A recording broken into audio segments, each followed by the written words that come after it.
Zoe got into an accident. She needs rehab, so she'll be in the hospital for about a month. So I'm going to need $10,000 for her medical bills.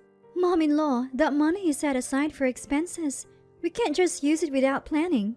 Do you have a problem with helping out?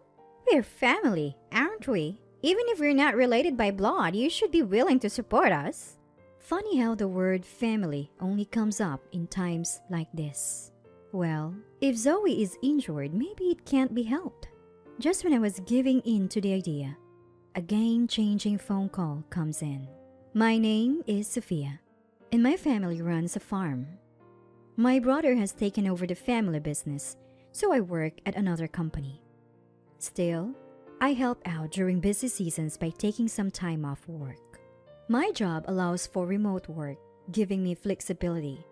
The company was supportive when I told them I'd occasionally need time to help my dad, which was very helpful. So I was making a decent income and had some financial leeway. I married Oliver when I was 25. He has a really kind personality, and I fell for him quickly. I thought his parents must be nice people too, but it turns out I was totally wrong. By the time Oliver and I met, his dad had already passed away, so he lived with just his mom and his sister Zoe, who seemed to rule over him. Both women visit quite frequently since we got married. I initially thought they were being considerate, but that wasn't the case. Sophia, what's for dinner tonight? I was thinking of making vegetable soup since we had meatloaf yesterday. That won't do. Oliver is still growing. He needs more meat.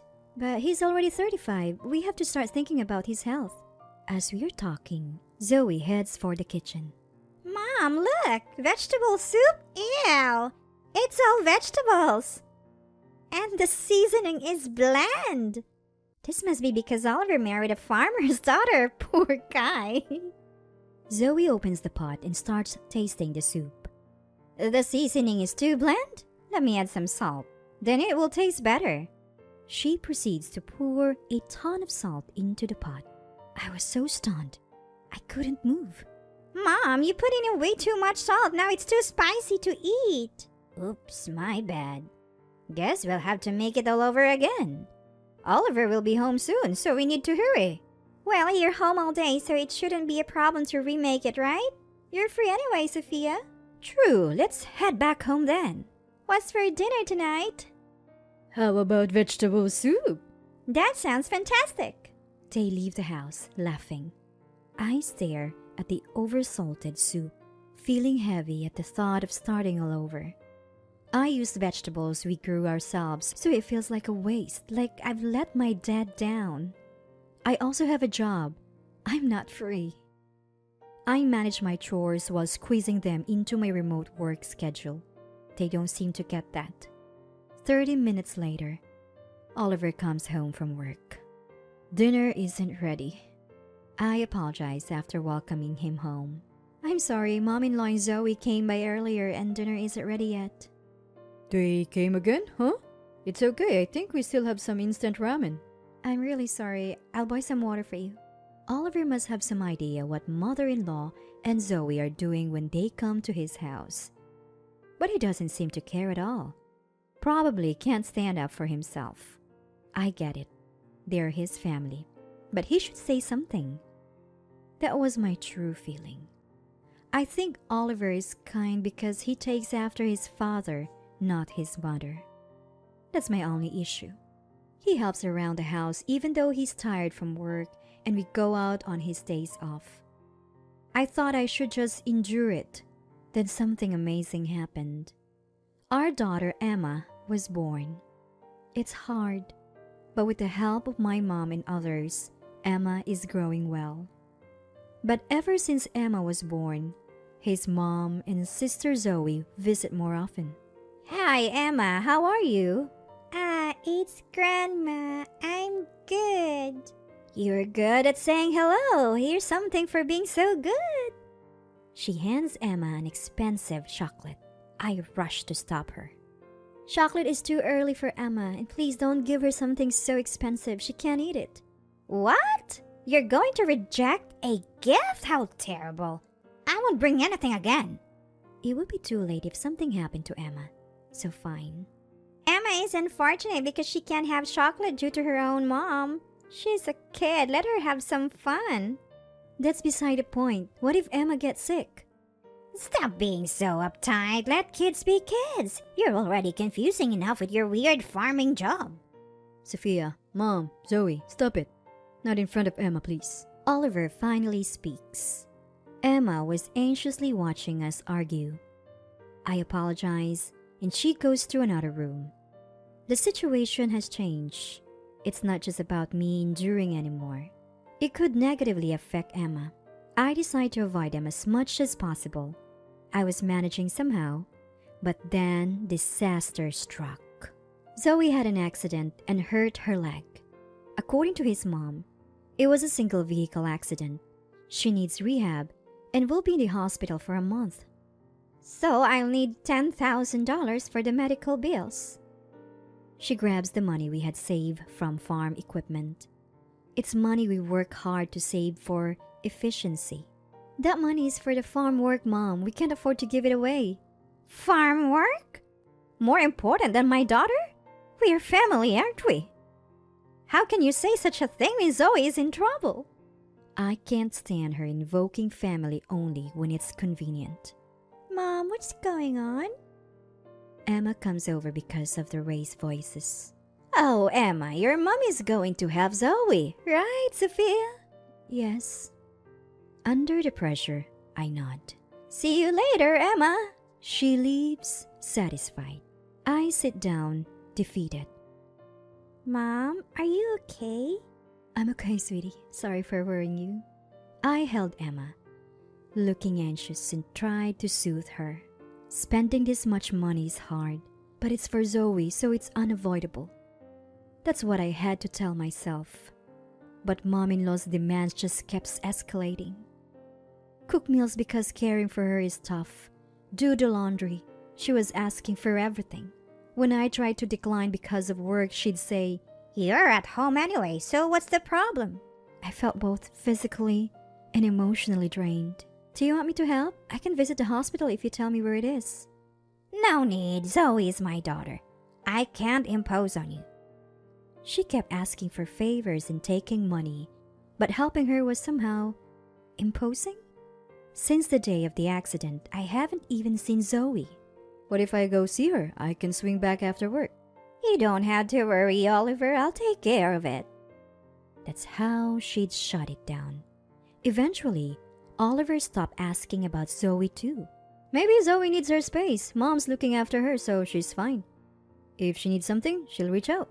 That's the conclusion I settled on. If Oliver's not saying anything, it's not my place to dig deeper. The unexpressed stress kept piling up. Then one day, mother-in-law said she had something to do for Zoe and left alone. Usually either Oliver or I would go with her, but today, she left alone. I was relieved and started cleaning the house. About an hour in, Oliver's phone rings. It's mother-in-law shopping. He's in the garage, so I consider picking up. Emma approaches. Hey, it's Grandma. Answer it quick. After saying that, the call abruptly ended. Panic. Oliver tried to signal that he was away from his desk but overheard a shocking conversation. I quickly opened my mobile phone and started a voice recorder app. After finishing the recording, I grabbed Emma's hand and we rushed back to my parents' house. Thankfully, it was nearby. Dad and Mom were surprised by the sudden visit, but there was no time to explain. We immediately reported the incident to the police and returned home. When we got back, my mother-in-law was just returning from shopping. Sophia, what's going on? You seem frazzled. Where's Emma? You really should calm down. Women who can't keep their cool aren't attractive. My mother-in-law casually sipped her coffee. I said nothing, and I started playing the recorded audio. Oh, it should be connecting, but I don't hear anything. Hello? Mom, you said we're out of toilet paper, right? Is this the kind we usually use? Thank you. That's the one. I'm trying to call Oliver, but no one is answering. Could Emma have accidentally pressed it? She's quite the tomboy. That could be. Maybe Emma will turn out like Sophia. I'd hate that. Two doll farm girls? Should we trip one of them up a bit? Tell Sophia or Oliver to take her to the park and we can get her on the slide or the swing. I can't help but laugh imagining Sophia's troubled face. The two hung up, laughing. Both my mother-in-law and Oliver were pale as ghosts. What is this? Is it Zoe was hospitalized? What did we just hear? This is a ghost. Yes, a ghost. I'm worried about Zoe that I'm hearing things. You shouldn't be pushing me like this. So you're planning to hurt Emma based on hallucinations? You're the one who should be in the hospital. Oliver, say something. Mom, where is Zoe? For the first time ever, Oliver looked dead serious. My mother-in-law stayed silent. If you won't speak, I'll have to search the house. And if I find Zoe, please, Oliver, believe me, Zoe really is in the hospital. I just didn't want to bother you with the details. You know it's serious if you're lying, right? We've also alerted the police. The police? My mother-in-law shouted. Of course, I can't ignore the potential threat to my daughter. Home affairs are not the police's business, they said, but this is not a joke. Oliver seemed to have understood. So that's why you moved Emma. Thank you. Now we need to find Zoe. Wait, Oliver. This recording is fake. Sophia is trying to trick us. Enough of that. Sophia is clearly trying to protect our daughter. I trust Sophia. If you can tell me, I will call every nearby hospital to see if Zoe is there. If not, I'm filing a missing person report. That's it? At that, my mother-in-law collapsed. It seemed the game was up. A few minutes later, Zoe arrived home. She was perfectly fine, with both feet intact. It's annoying that he keeps interfering with every little detail. I was living a good life. You've been lying about being in the hospital to live off that money, haven't you? Yeah, so what? We're family. You can spare $10,000, can't you? You'd be happy if your family was doing well, right? Are you really that stingy? From this moment on, we're not family, Mom. Zoe, please, cut ties with us. I can't take this anymore. What are you saying, Oliver? I approve of your marriage to Sophia for your happiness. I never wanted you to be with someone like this. I thought you could do better, but still. Don't say another bad word about Sophia and Emma.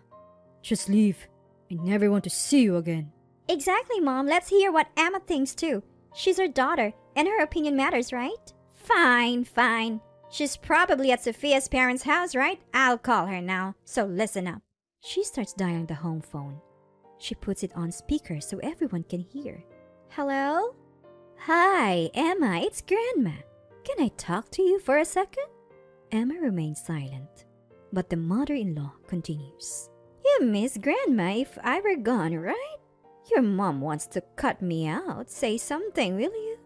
After a moment of silence, Emma speaks. I don't like Grandma.